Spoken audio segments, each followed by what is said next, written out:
Each के बाद singular noun का प्रयोग किया जाता है, ना कि प्लूरल। अच्छा, ईच के बाद सिंगुलर नाउन का प्रयोग क्यों किया जाता है? क्योंकि हम कहते हैं प्रत्येक विद्यार्थी, प्रत्येक व्यक्ति, प्रत्येक मेज। हम ये नहीं कह सकते प्रत्येक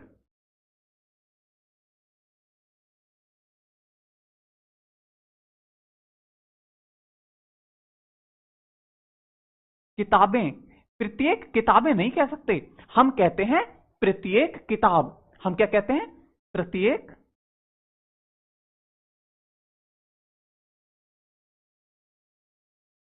किताब। देखिए, मैं आपको ये बात समझाने का प्रयास कर रहा हूं कि अगर इंग्लिश आप पढ़ रहे हैं, अगर कोई भी सेंटेंस है, कोई भी वर्ड है, अगर आप उसकी हिंदी सही प्रकार से जानते हैं, आप ये समझ लीजिए आपकी ग्रामर परफेक्ट हो गई। लेकिन आप केवल रूल्स अगर पढ़ने का प्रयास कर रहे हैं, अगर मैं केवल ये बताकर बढ़ जाऊं कि ईच के साथ में सिंगुलर नाउन का प्रयोग किया जाता है, तो आप अगर इस बात को रट लें तो फिर सेंटेंस में कहीं ना कहीं आपसे गलती होने की संभावना बनी रहेगी।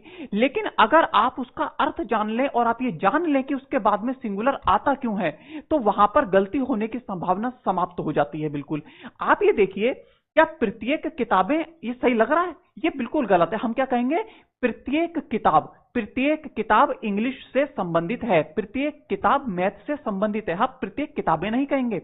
इसीलिए ईच के साथ में हमें सिंगुलर नाउन का प्रयोग करना चाहिए। जैसे ईच है, ईच के साथ में हम किसका प्रयोग करेंगे? Each student. स्टूडेंट कैसा नाउन है? तो हम कहेंगे ये सिंगुलर नाउन है।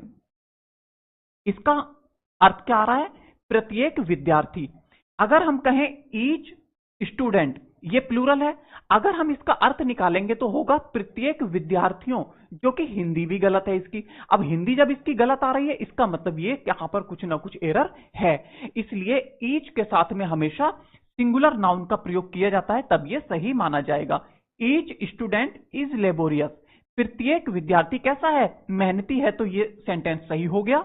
प्रत्येक विद्यार्थियों, इस सब्जेक्ट के गलत होने के कारण, सब्जेक्ट के गलत होने के कारण यह सेंटेंस कैसा हुआ? गलत हुआ।